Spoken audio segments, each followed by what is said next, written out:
Let's walk through how to add some elements to the green roof design in order to prepare it for occupancy. So in the last video, we added a green roof to this area, and I do have kind of one entrance kind of positioned where I know where I want it. And we're just going to use this as a reference. Mainly, this video is just to show you how you can adjust settings and make this green roof look, accessible to your patrons that you're going to have in your building. So I'm actually going to move to the green roof floor plan. We are going to move and do I'm going to use a floor, and the type I'm going to reference off of will be a 5-inch concrete slab. I'm just going to edit that type, and I'm going to duplicate it, and we're just going to call this concrete paver. So if we want like a walking path or anything like that, I'm just going to use it as a base, and then we're going to go ahead and use concrete there. I'm going to change this over to 1/4 of an inch. So we just want a thin kind of layer just to represent our concrete, and that way we can kind of look and see some of those things. So I'm gonna go ahead and say okay to all those, and here we can kind of guess like, all right, well, we can use our wall here, and we'll have like a little bit of a path. Maybe I'll go about 9 feet out, and then I'm gonna go ahead and select cancel once, and then that way that keeps this tool active. Maybe we'll do about a 7-foot walking path, and we'll do 9 feet lines coming out there. I will need to connect these two lines to make sure that we have a closed loop, and that'll be right in front of our door.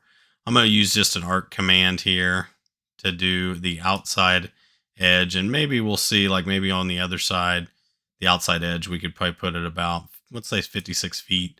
And I'm going to put a large arc here just to kind of show that. I can go ahead and do the offset command, select this arc, and actually put in like how wide do I want this to be. I believe we did 7 feet, so we'll go ahead and do 7 feet for the offset, and it should line up with our line there. If it doesn't make a connection, we will need to make sure that that happens. Then I'm just going to go ahead and draw in the rest of this to where it would be at in with our wall in this scenario, and just make sure that again all the connection is made. Now I can kind of do this kind of path, a couple other things just to kind of show you kind of neat designs. If I do like a rectangle, and again, this is just exploring what kind of things that you could do. Maybe I have like a little path that leads out to this little area. I could do like a circle and have like a little kind of area on each side where it's like the corners have these 8-foot kind of circles or something like that. And then I can use like a start end radius arc. I can connect my paths a little bit like this, maybe give just a little bit of a kind of a look here like this.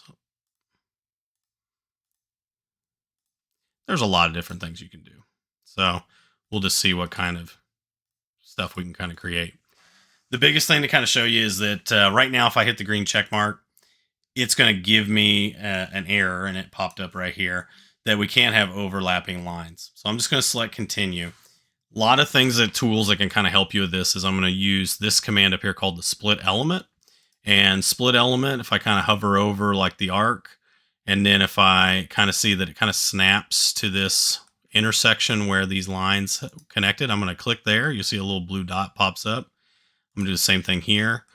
And then I want to do the same thing on the circle, is when that line makes that connection, I want to go ahead and make sure that I'm kind of getting that kind of point. If it doesn't feel like it's kind of snapping, then you might want to check to make sure your lines are connected.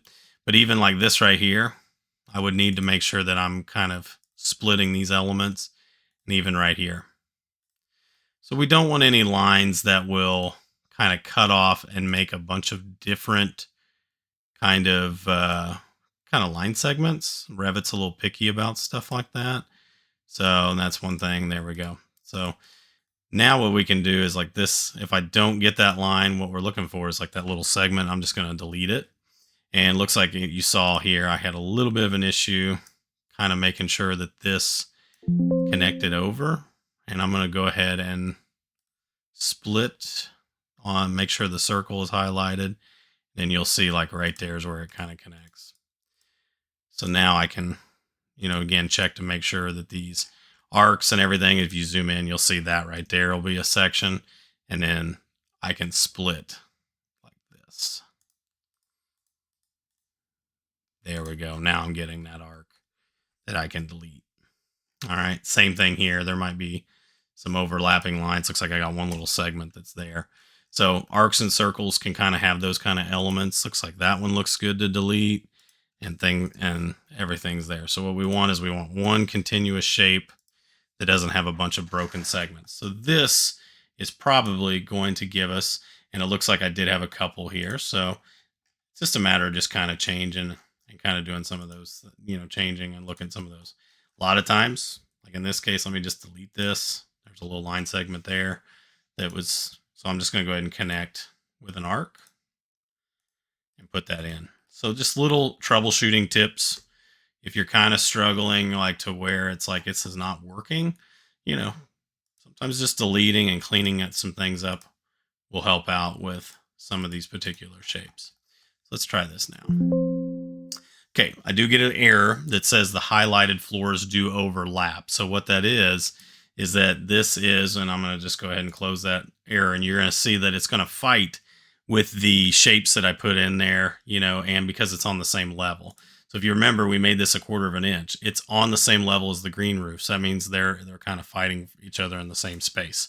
I'm going to offset this by 1/4 of an inch and hit apply. That's the thickness of the flooring of the floor that we created. And you're going to see there is where the shape now comes in, and it's a lot more visible, and you're not seeing that flashing of the graphics because now it's up above where it should be. The green roof can have a lot of different components added to it. So I always want to make sure that, like here, I've got some park benches. So you can add some different elements as much as you want to in different spaces. The best part about having the green roof level is that you don't have to worry about height offsetting every single thing.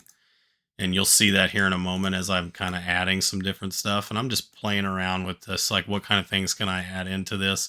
You can always look at, of course, adding in different like shrubs and things like that around the green roof area.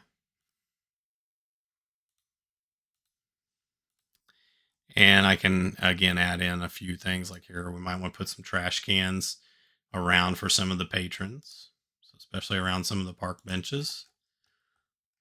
So then that way that they're able to kind of, if they have any kind of food or anything like that, they can throw stuff away. And then I think there was one, I just had like this trellis that you can kind of put in there. All right, let's check out the 3D view.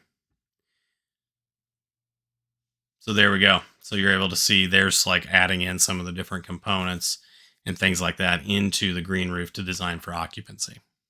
The last thing I'm going to leave you with is that, when you look, everything's on that green roof level. So you'll see it's on top of the green roof. The flooring was kind of interfering with that. But the other thing we got to watch out for is like the door. In this view, until you kind of look at it, you're going to see that actually the bottom of the door gets cut off by the flooring. And that's because if you remember when we set these walls in here, we were really kind of focused on the green roof, the level 2. The green roof is a little bit taller because the thickness of that green roof's a little different. So when I select this storefront curtain wall, I probably want to bump that level from level 2 and change that to the green roof level. And you're going to see the bottom of the door is now going to come up above this particular scenario.